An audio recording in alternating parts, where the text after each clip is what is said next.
스스로 하나님 노릇한다면, 네, 또 마스크를 쓰고 있네요. 역시 혼연일체예요. 네. 스스로 하나님 노릇한다면 충성했어도 죄다라는 제목으로 하나님 말씀을 나누고자 합니다. 2010년이죠. 베스트셀러로 1위에 한동안 오랫동안 그 왕좌의 자리를 차지했던 책입니다. 하버드대 교수 마이클 샌델이 쓴 저스티스, 정의란 무엇인가, 정의란 무엇인가. 이 책의 폭발적인 인기는 여러 해 동안 계속되었습니다. 마이클 샌델의 책을 통하여서 저는 여러분들에게 요약하여 전하고 싶은 말씀은 바로 이것입니다. 우리는 정의를 돋보기로 사용하느냐 아니면 거울로 사용하느냐. 아리스토텔레스, 그가 이렇게 말했습니다. 정치란 정의를 실현시키는 일. 자, 우리가 정치를 함에 있어서 반드시 필요한 것이 정의라는 것인데, 그렇다면 그 정의가 무엇이냐 하는 것이죠. 유토피아적인 국가, 해석하면 모든 사람들이 꿈꾸는 이상적인 국가를 만드는 것이 바로 정의라고 한다는 것이죠. 우리가 몸담고 있는 이 가정, 그리고 교회, 그리고 이 지역, 이 나라, 이것을 유토피아적으로 만들기 위해서 정의를 사용해야 할진데, 그 정의를 우리는 돋보기로 사용하느냐 아니면 거울로 사용하느냐 하는 것이죠. 자, 가까운 예를 한번 들어보겠습니다. 청문회. 나라의 중요한 일꾼 한 사람을 세우기 위해서는요, 반드시 청문회를 거치게 되죠. 일꾼 한 사람을 둘러싼 많은 의원들이 있습니다. 이 의원들은 유토피아적인 국가를 위해 정의를 사용해요. 그렇죠? 그런데 이 정의를 무엇으로 사용하죠? 대부분이 99%가, 좀 더 보태면 100%가 돋보기로 사용한다는 겁니다. 나라의 일꾼으로 부름받은 한 사람의 티끌을 찾아내기 위해서 열심히 돋보기로 관찰한다는 것이죠. 열심히 먼지를 찾아냅니다. 먼지가 안 나오면 잡고 흔들고 털어서라도 먼지를 내게 한다는 겁니다. 그렇다 보니까 이들의 발에는 칭찬이 없습니다. 그 일꾼에 대한 칭찬이 없어요. 관용이 없습니다. 자비가 없습니다. 일꾼으로 부름받은 사람이 이룬 업적이나 장점은 다 감추고 오직 티끌, 허물만을 돋보기로 찾아내서 들춰낸다는 것이죠. 이것이 바로 우리가 사용하는 정의의 방법이라는 겁니다. 자, 또 하나 예를 들어볼게요. 동일한 정책을 놓고, 새벽부터 막 정치 얘기하니까 막 갑자기 막 날이 서는데 긴장 푸세요. 네. 동일한 정책을 놓고 여당은 아주 긍정적인 정책이라고 정부를 적극 옹호하죠. 당연히 그럴 수밖에 없죠. 그러나 야당은 어떻습니까? 야당. 나라를 망치는 사악한 정책이라고 하면서 정부를 비난하죠. 그렇죠? 자, 그렇다면 어느 당이 정의로운 당이고 어느 당이 부정한 당입니까? 묻는 거예요. 답해 보세요. 사람의 정의는 이렇게 어느 입장에서 보느냐에 따라 달라진다는 겁니다. 성도 여러분, 사람의 정의는 어느 시점에서 보느냐에 따라 달라진다는 거예요. 그렇다면 이것은 정의라고 할 수 없다는 것이죠. 자, 마지막으로 딱 마지막 하나만 더 예를 들어볼게요. 어떤 할머니가 딸네 집에 갔어요. 아침에 사위가 일어나서 우유를 데우고 토스트를 굽고 계란 프라이를 만들었습니다. 그리고 딸을 깨워서, 그 할머니의 딸을 깨워서 준비한 아침을 쫙 대접하더랍니다. 이를 본 할머니는 만족하는 마음으로, 그래, 내가 사위를 참 잘 뒀구나 하면서 흡족했습니다. 그리고 다음에는 아들 집에 갔습니다. 아들도 사위와 똑같이 며느리보다 먼저 일어나서 우유를 데우고 토스트를 굽고 계란 프라이를 준비했습니다. 그리고 며느리를 깨워 왕처럼 대접했다고 해요. 이때 할머니는 대노하면서 내가 며느리를 잘못 봤지, 노발대발했다고 해요. 자, 성도 여러분, 똑같은 상황이죠. 그런데 보는 입장과 위치에 따라서 이렇게 정의가 달라진다는 겁니다. 이것이 바로 이기적인 우리의 정의라는 거예요. 불완전한 정의.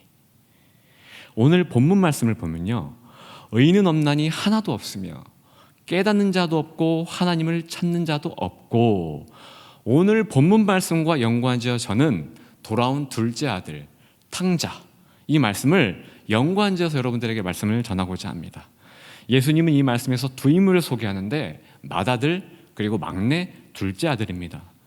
자, 둘은 형제였지만 성격이나 기질이요 너무나도 달랐어요. 첫째 아들은 도덕적입니다. 그리고 수능적이에요. 둘째 아들은 자아발견적입니다. 둘의 인생관의 색깔은요 이렇게 너무나도 달랐다는 거죠. 자, 첫째 아들의 인생은 도덕과 수능만이 유토피아적인 삶을 만들 수 있다고 확신했던 사람이에요. 반대로 둘째 아들은 답답한 틀에서 벗어나고 싶어 했던, 그래서 자기 자신이 누구인지를, 내 삶이 무엇인지를 스스로가 기필코 알아내야겠다 하는 자아를 발견하는 이러한 삶이야말로 유토피아적인 삶을 만들 수 있다고 확신했던 사람입니다. 자, 여기 한 사람이 더 있죠. 바로 이들의 아버지입니다. 아버지. 자, 이 시대에는요, 예수님이 말씀하신 이 시대에는요, 계급을 무엇으로 나뉘었느냐? 바로 땅을 얼마나 내가 보유하고 있느냐예요. 내가 땅을 얼마만큼 소유했느냐에 따라서 대우가 달라졌다는 거예요. 자, 이들의 아버지는, 예수님이 말씀하신 이곳에서 등장한 아버지는요, 굉장한 땅 부자였습니다. 땅 부자. 많은 유대인들에게서 존경과 찬사를 받는 존재였어요. 자, 첫째 아들은 도덕과 수능이 justice, 정의라고 했죠. 둘째 아들은 자아 발견이 정의라고 했습니다. 자, 여기에는 무슨 의미가 담겨 있느냐? 첫째 아들은 도덕과 수능은, 이 첫째 아들이 가지고 있는 정의, 도덕과 수능은요, 아버지의 땅, 아버지의 재산을 탐하기 위한 정의였다는 거예요. 이해하시죠? 자, 막내는, 이 막내의 자아 발견은요, 아버지의 땅, 아버지의 재산을 탐하기 위한 정의였다는 겁니다. 자, 고대 이스라엘 사회에는요, 자식이 아버지의 재산을 감히 넘볼 수 없어요. 아버지가 소유한 땅이 곧 아버지의 생명입니다. 아버지의 모든 것을 존재하게 하고 유지하게 하는 것이 바로 땅이라는 거예요. 만약 아버지의 재산을 불법으로 빼앗는다거나, 그럴 리 없겠지만 빼앗는다거나 아버지의 명예를 훼손하게 된다면 그 자식은 돌로 쳐 죽임을 받아 마땅했어요. 죽임을 당하지 않더라도 아주 심한 징계를 받아 마땅했다는 것이죠. 자, 그러므로 지금 첫째 아들과 둘째 아들의 정의는 올바른 것입니까? 절대 아니라는 거죠. 이들에게 아버지에 대한 사랑은요, 없었습니다. 이들은 오직 아버지가 소유한 땅, 이 재산만을 탐했다는 거예요. 이 아들들 둘의 방식은 달랐지만 공통점이 있습니다. 그게 무엇이죠? 바로 아버지를 죽이고자 했다는 겁니다. 아버지의 생명을 탐했다는 거예요. 결국 첫째 아들은 끝까지 도덕적인 삶을 살았어요. 그리고 아버지의 말에 순종했습니다. 목표하는 아버지의 생명, 그 재산을 얻기까지 말이에요. 막내는 어땠죠? 자아 발견을 위해 당당하게 외쳤습니다. 더 이상 이 집구석에서는 답답해서 못 살겠으니까 아버지의 재산을 나눠주세요. 아버지의 생명을 저에게 나눠주세요. 아버지의 생명을 갉아 먹겠다는 거겠죠. 아니, 아버지는 이 사회에서 매장당하고 무시당하고 조롱거리가 돼도 상관없으니까, 아버지 죽어도 상관없으니까 당신의 재산 내놓으세요 했다는 거죠. 기록된 바 오늘 본문이죠. 의인은 없나니 하나도 없으며 깨닫는 자도 없고 하나님을 찾는 자도 없고. 본문 말씀과 정확하게 일치합니다. 이들은 저마다 의인이라 여기면서 정의를 추구했다는 거죠. 이들의 정의는 달랐지만 둘의 공통점이 무엇이라고요? 아버지를 사랑하지 않았다는 거예요. 아버지의 재산, 생명을 탐했다는 겁니다. 아버지를 죽이고자 하는 마음이 이들의 공통점이었다는 거예요. 하나님을 찾는 자도 없고, 바로 이것이 우리의 저스티스, 우리의 정의라는 겁니다. 자, 그 다음 말씀. 다 치우쳐 함께 무익하게 되고 선을 행하는 자는 없나니 하나도 없도다. 첫째 아들은요, 도덕과 수능형이라 했죠. 굳이 비유하자면 첫째 아들은 보수적입니다. 보수파예요. 그리고 막내 둘째 아들은 자아 발견형. 굳이 비유하자면 진보적입니다. 진보적. 자, 나라를 운영하는 정치인들을 보십시오. 크게 두 부류로 나뉘게 됩니다. 뭐죠? 보수와 진보. 이것이 무엇을 뜻하는 거죠? 우리 인간들이 실현코자 하는 정의는 보수와 진보의 형태로 나타나게 된다는 거예요. 저와 여러분 또한 보수적 성향과 진보적 성향으로 나뉜다는 겁니다. 자, 그렇다면 여기서 여러분들에게 한 가지 묻겠습니다. 저는 보수일까요? 진보일까요?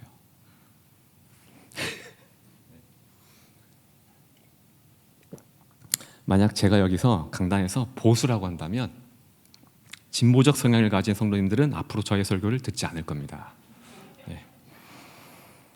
만약 제가 강단에서 진보라고 한다면 보수적 성향을 가진 성도님들은 앞으로 저의 설교를 듣지 않을 거예요. 그렇죠? 목사님들이 늘 하시는 말씀이 있습니다. 강단에서는 하나님 말씀만을 전해야지 자신의 정치적 색깔을 절대 드러내면 안 된다.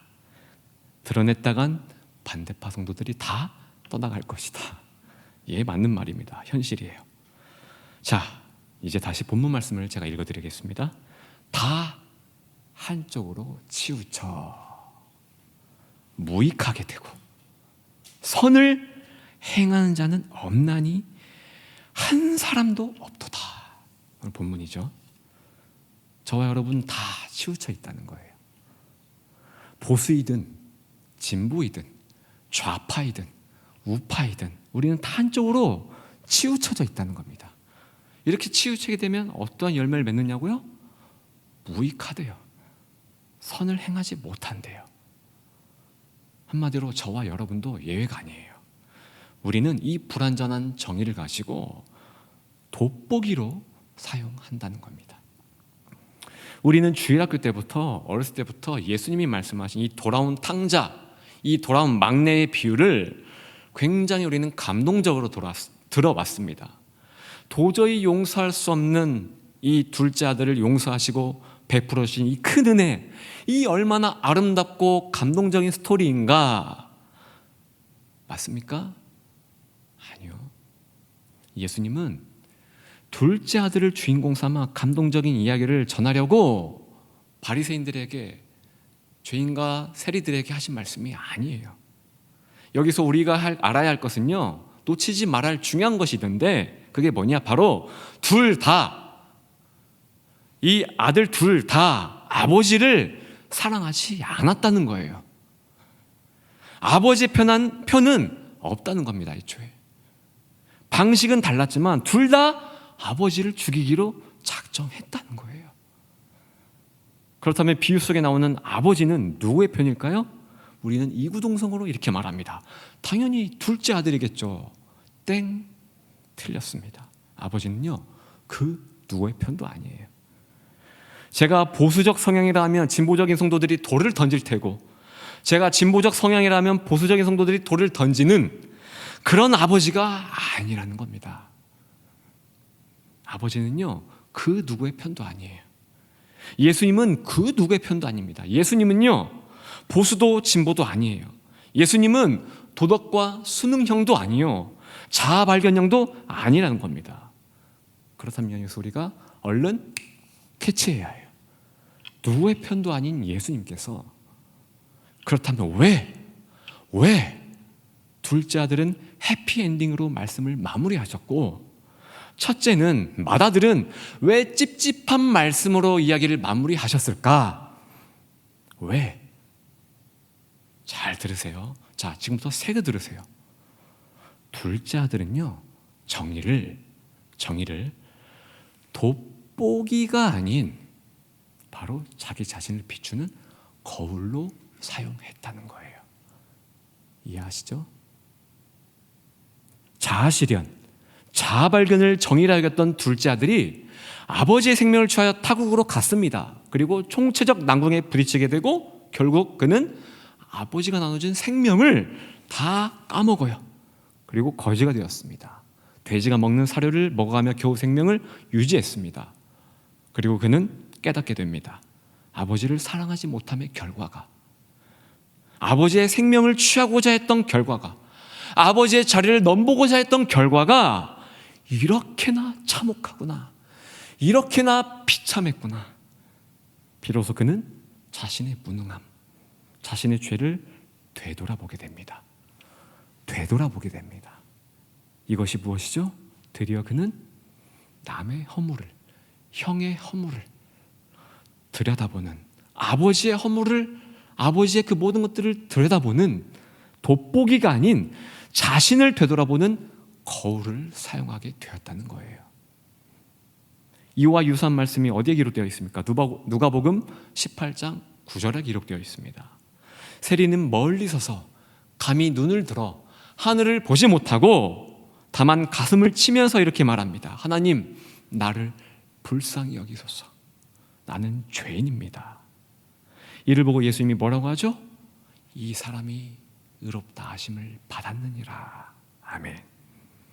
세리는 자신이 가지고 있는 정의를 돋보기로 사용하지 않았다는 거예요. 자신을 비추는 거울로 사용했다는 겁니다. 자, 반대로 맏아들, 첫째 아들, 타국에서 돌아온 동생을 기쁘게 맞이한 아버지를 굉장히 못마땅해 했습니다. 그러나 그를 더 분노케 한 것이 무엇이냐? 동생을 향한 아버지의 은혜였어요. 무궁한 사랑이었어요. 용서한 것도 모자라서 그에게 반지를 끼워주고 살찐 소를 잡아 또 최고로 좋은 옷을 가져다 입혀서 살찐 소를 잡아서 큰 잔치를 벌였다고 합니다. 첫째 아들의 분노는 아주 극에 달했습니다. 왜 그렇죠? 그는 동생과 달랐다는 거예요. 동생은 아버지의 생명을 취해 제멋대로 방탕한 생활을 했으나 자신은 아니라는 겁니다. 자신은 도덕적인 삶을 살아왔고 여태껏 언제나 아버지의 말씀이라면 순종하는 자세로 살아왔다는 거죠. 그는 정의를 실현하기 위해서 철저하게 도덕적인 삶을 살았고 아버지의 말씀에 순종했다는 겁니다. 그렇게 되면 동생보다 더 많은 아버지의 생명을 취하고 자신이 그 아버지의 자리에 오를 것을 기대했다는 거예요. 그러나 지금 그가 보는 눈앞에 어떠한 광경이 펼쳐졌다고요? 동생을 향한 징계가 아닌 자신의 이해와 납득과 공감의 범주를 벗어난 아버지의 용서, 은혜, 축제가 지금 펼쳐지고 있다는 겁니다. 자, 그래서 큰형은요, 아예 분노로 지금 가득 차 있는 거예요. 그래서 그는 그 잔치에 꼴도 보기 싫어서 참여하지 않았습니다. 모습을 감췄어요. 아버지가 굉장히 신경이 쓰였나 봅니다. 그래서 잔치에 첫째 아들의 모습이 보이지 않자 찾아 나섭니다. 그리고 첫째 아들을 찾아서 아버지가 이렇게 말합니다. 아들아, 넌 왜 잔치에 참여하지 않니? 아버지, 저는 일평생 도덕적인 삶을 살았고 아버지의 말씀에 순종하며 살았습니다. 그런 저에게는 쥐꼬리만큼의 은혜를 베푸셨죠. 그런데 배은망덕한 죄를 저지른 동생에겐 어찌 저리 큰 은혜를 베푸십니까? 아버지가 말합니다. 너는 내 품을 떠나지 않았잖니. 넌 내 아들이잖아. 내 것이 다 너의 것 아니겠니? 그러나 동생은 잃었다가 다시 찾았잖아. 이것이야말로 큰 기쁨 아니겠니? 그렇다면 당연히 축제를 벌이는 것이 마땅한 것 아니겠니?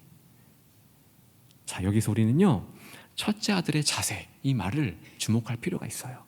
그는 끝까지 정의를 무엇으로 사용했습니까? 돋보기로 사용했어요. 돋보기. 그는 끝까지 동생을 향해 돋보기를 들이밀었고 아버지의 은혜, 그 아버지의 권위 앞에서 끝까지 돋보기를 들이밀었다는 겁니다. 그가 지금껏 도덕적인 삶, 또 아버지의 말씀에 순종하는 삶을 살아온 목적은요, 순수하게 아버지를 사랑해서가 아니에요. 바로 아버지를 죽이고 자신이 그 자리를 꿰차기 위해서였다는 겁니다. 자신의 정의를 내세워 하나님이 되려고 했다는 거예요. 팀 켈러 목사님은 이 상황을 보면서 이렇게 얘기했습니다. 오늘 말씀의 제목이죠. 자, 따라하겠습니다. 스스로 하나님 노릇한다면 충성했어도 죄다. 네, 첫째 아들을 향한 말씀입니다. 그는 스스로 하나님 노릇하기 위해 도덕적인 삶을 살았고, 또 아버지 말씀에 순응하는 삶을 살았지만 결국 이 모든 충성들이 다 죄라는 말씀이에요. 그러므로 예수님은 첫째 아들의 이야기를 이렇게 찝찝하게 마무리 지었다는 겁니다. 누가복음 18장에 기록된 바리새인의 기도. 주님, 나는 다른 사람들처럼 토색도 안 했고 불의를 짓지도 않았고 간음을 하지 않았습니다. 지금 내 앞에 있는 저 더러운 세례와도 같지 않습니다. 나는 일에 2번씩 금식합니다. 또 소득의 11조를 꼬박꼬박 드립니다. 여기서 이 기도를 통해서 우리가 알 수 있는 것이 무엇이죠? 첫째 아들과 같은 도덕적인 삶, 그리고 아버지의 말씀에 순종하는 삶이 이 바리새인 기도를 통해서 여실히 드러나고 있다는 거예요. 그러나 여기서 우리가 볼 수 있는 것이 무엇이죠? 바리새인은 자신의 저스티스, 이 정의를 끝까지 남의 허물을 보는 돋보기로 사용했다는 겁니다. 그리고 자신을 높였다는 거예요. 스스로 하나님처럼. 예수님이 말씀하셨죠. 내가 너희에게 이르노니 이에 저 바리새인이 아니고. 무슨 말입니까? 바리새인은 구원받지 못했다는 겁니다. 스스로 하나님 노릇한다면 충성했어도 죄다. 우리는 이 돌아온 탕자의 말씀을 보면서 언제나 늘 감동적인 스토리, 아름다운 스토리로 들어왔어요. 왜냐? 첫째가 아닌 둘째, 막내가 우리라고 생각했기 때문에, 우리와 같은 처지로 바라봤기 때문에, 둘째 아들이 곧 나라고 여기며 말씀을 들었기 때문에. 자, 그렇다면 마지막으로 여러분들에게 다시 한번 묻겠습니다. 제가 보수나 진보적인 성향이라고 외친다면 여러분은 저를 불쾌감 없이 바라볼 수 있습니까? 저를 색안경으로 바라보지 않고 여전히 저를 향한 하나님의 말씀을 경청하며 들을 수 있습니까? 나라를 운영하는 정치인들을 바라보면서 여러분과 반대적인 성향을 가진 정치인들을 오늘 비유 속에 등장하는 아버지와 같은 눈으로 바라볼 수 있습니까? 그 아버지 같은 마음으로 품을 수 있습니까? 여러분의 직장, 가정, 그리고 교회에서 여러분을 괴롭게 하는 사람들이 있을 겁니다. 그들을 향하여 아버지와 같은 눈으로 바라보고 아버지와 같은 마음으로 품을 수 있습니까? 여러분의 직장과 가정, 그리고 교회가 어려움에 처했을 때 남을 탓하지 않고 자신을 되돌아 볼 수 있습니까? 여러분의 진보적인 저스티스, 여러분의 보수적인 저스티스, 그 저스티스를 돋보기가 아닌 거울로 사용할 수 있습니까? 만약 이것을 거울로 사용할 수 없다면 저와 여러분 모두는요, 둘째 아들이 아니라 첫째 아들입니다. 우리가 충성하는 모든 것은 하나님을 위한 것이 아니라 어쩌면 결국 나를 위한 것이고 스스로 하나님이 되고자 하는 충성이라는 것이죠. 그렇다면 저와 여러분의 충성은 죄입니다.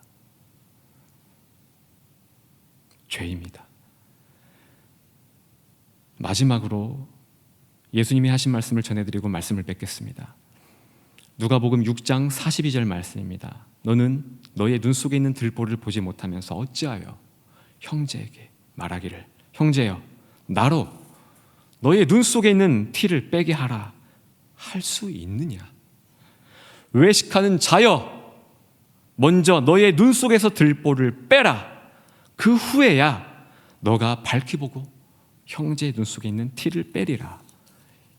성도 여러분, 이것은요 책망의 말씀이 아닙니다. 책망의 말씀이기보다 우리에게 알려주신, 예수님께서 우리에게 알려주신 회복 비결의 말씀입니다. 그리고 부흥 비결의 말씀입니다.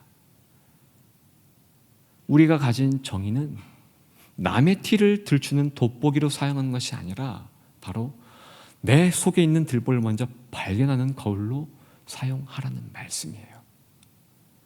이 말씀 앞에 당당한 사람은 없습니다. 저 역시 마다들에 속하는 자이며 또 이 말씀 앞에 불순종하는 사람입니다.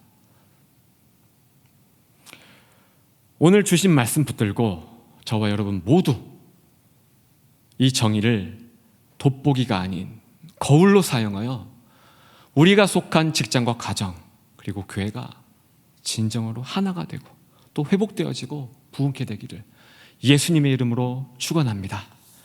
우리 이 시간 말씀과 연관된 찬양 내려놓음 찬양하고 기도하겠습니다. 예수님은 예수님의 저스티스, 그 정의를 실현하기 위해 십자가의 길을 걸으셨습니다. 그리고 하늘의 모든 영광을 다 내려놓으셨습니다. 우리도 예수님처럼 우리에게 주어진 저스티스, 이 정의를 올바로 사용하기 위해서는 예수님처럼 모든 것들을 내려놓아야 할 줄 믿습니다.